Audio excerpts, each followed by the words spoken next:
What's going on, everyone? Bran here, about to give you the bloody breakdown on a movie that for me has been one of the most anticipated in quite some time. I mean, if you pay attention to this channel, then you'll already know I've made a metric fuck ton of Scream content, so this is a really big day.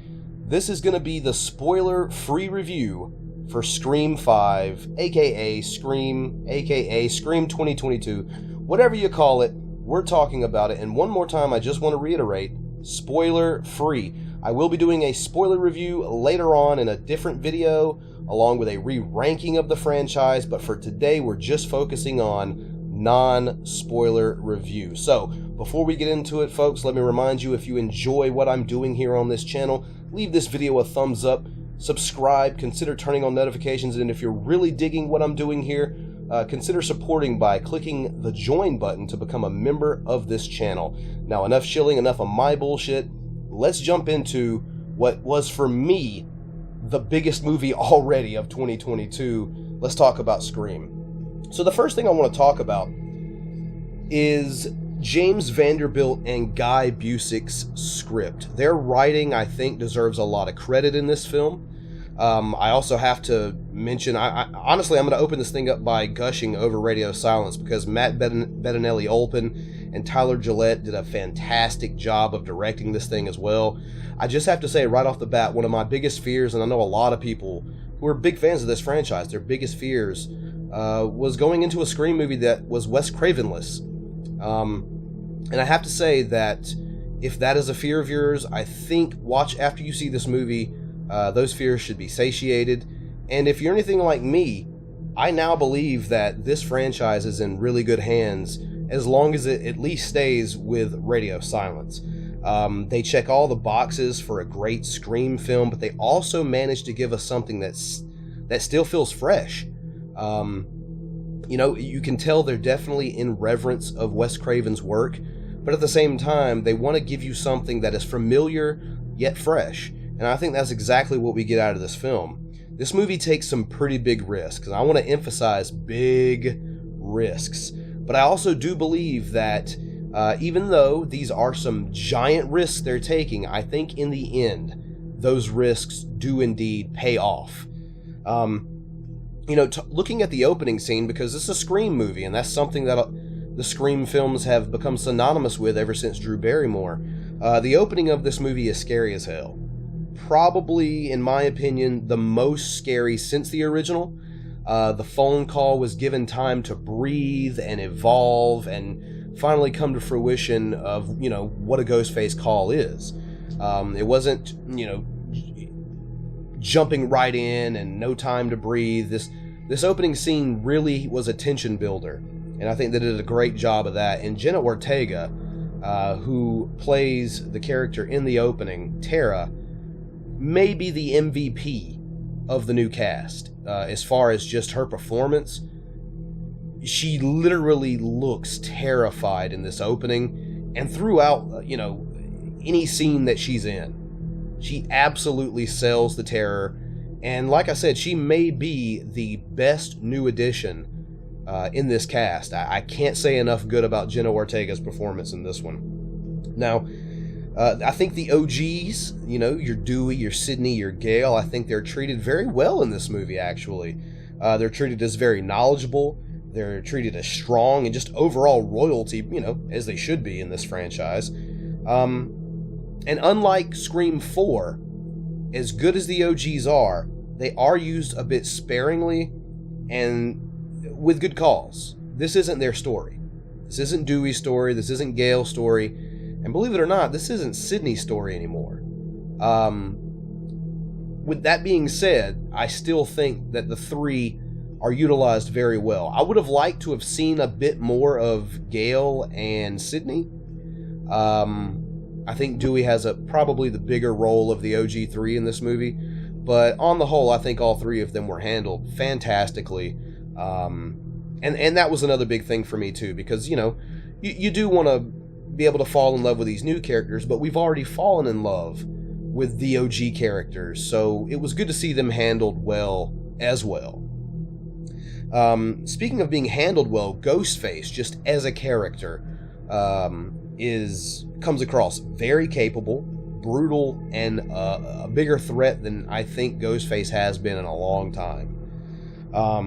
Now, I won't speak to the killer or killers after unmasking. That's something I'm going to discuss in my spoiler review, because I did have some quarrels with that.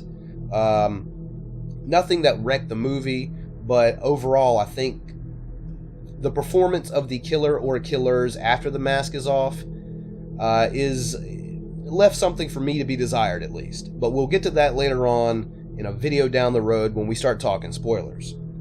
You can't talk Ghostface without talking about Roger Jackson. The man's voice has aged like fine wine. I think he, at least to me, comes across with more of a range of the Ghostface voice in this movie, ranging all the way from, a simple, average, everyday person conversating to being just this immense threat, all performed through his vocal work.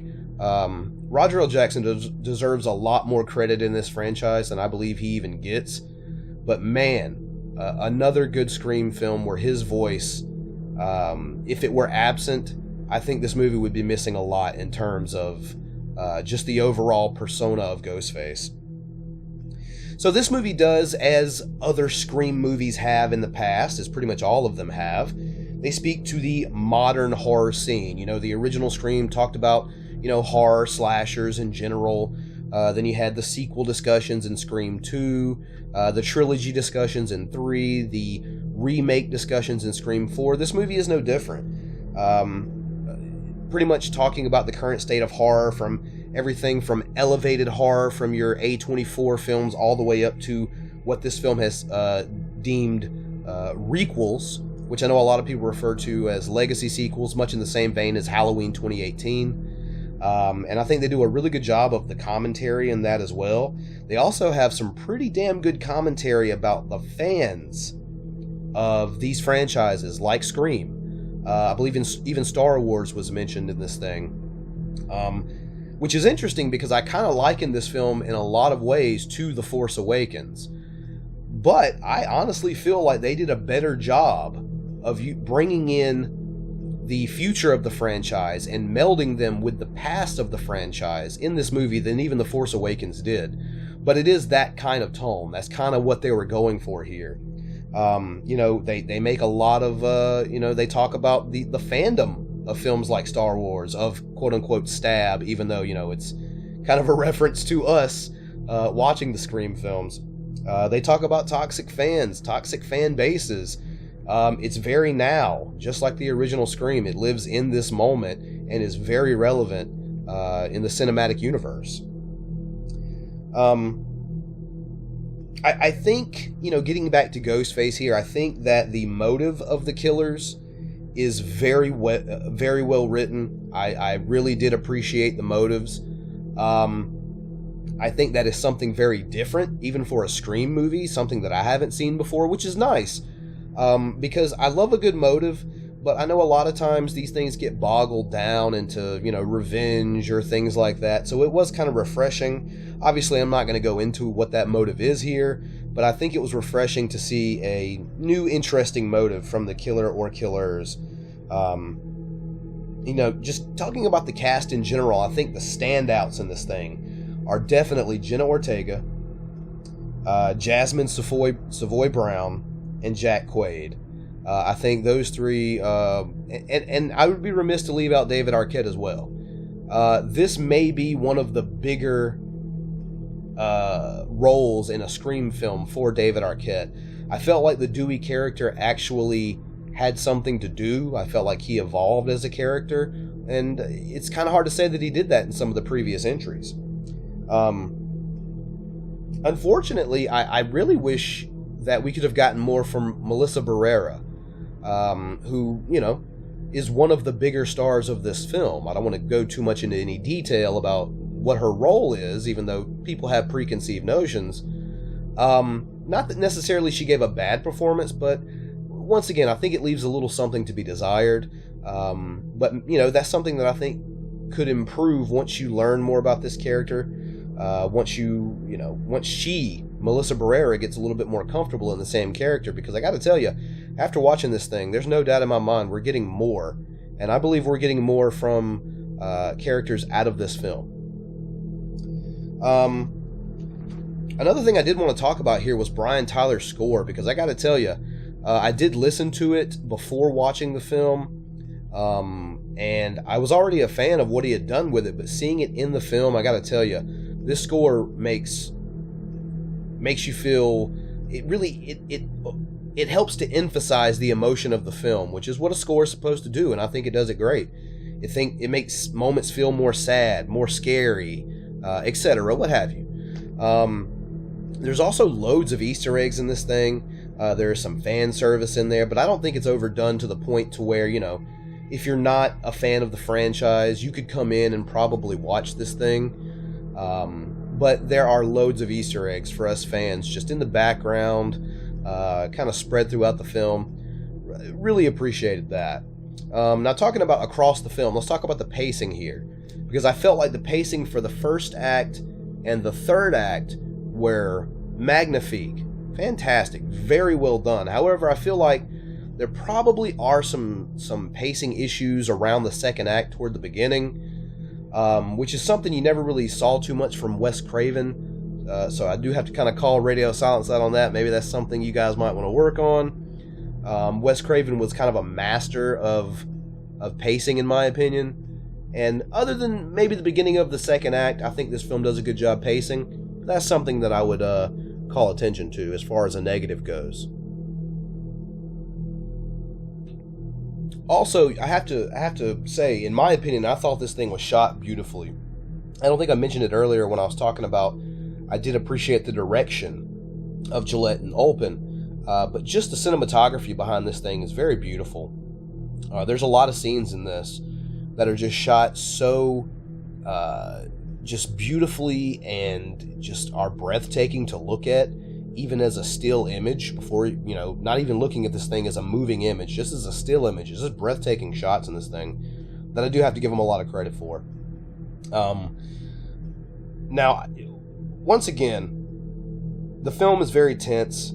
It's very, I'd say, surprisingly emotional, and it's got a fucking bonkers third act, the likes of which I don't think we've ever really seen in the Scream franchise before. Just overall, I feel like this film was more brutal. The ghost face, the kills, they seem more realistic to me. But man, that third act, it's just balls to the walls insanity, and maybe one of my favorite third acts in a Scream film, just because of the chaotic nature of what's going on. I guess the last thing I really wanted to talk about is how audiences will perceive this, in my opinion. I think that the general movie-going audience will really enjoy Scream, especially, if they are fans of slasher films, if, just speaking generally, though, I think people will enjoy this film. However, I do have a gut feeling that the Scream fans and the slasher fans in general may be divided on this thing, and I think that based on what I've already seen from, let's just say certain fans on social media, a lot of the people who don't like this film and have voiced their reasoning as to why they don't like this film have missed the point completely.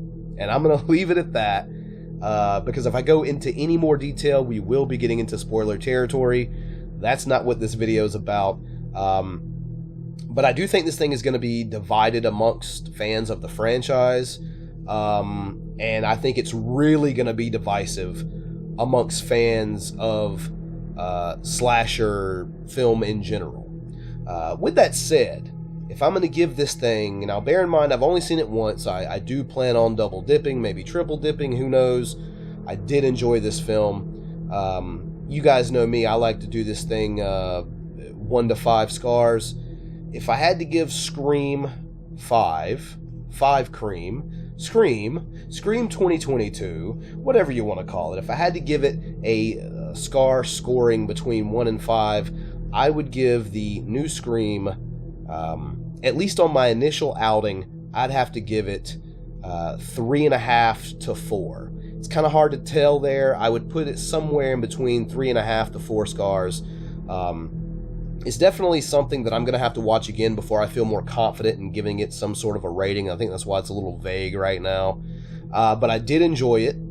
Overall, my impressions of this thing is that it is risk-taking, gory, brutal, definitely has a message that it wants to get across. Very reverent of Wes Craven's work, but at the same time tries to take a fresh approach. So in the end, I would say if you're a fan of the Scream franchise, you should have already seen this thing, my boy. If you're a fan of slasher films or horror films, definitely go check this one out. Or if you're just looking for something to do this weekend, go check out Scream. I gotta tell you, it is, I know we're only January, but already, movie of the year for me. Thoroughly enjoyed myself, was definitely worth the wait. And other than a few flaws, maybe some pacing issues in the second act, some of the issues I may have had with the third act, just some small things I think that are mostly nitpicking. Other than those things, this movie is absolutely fantastic.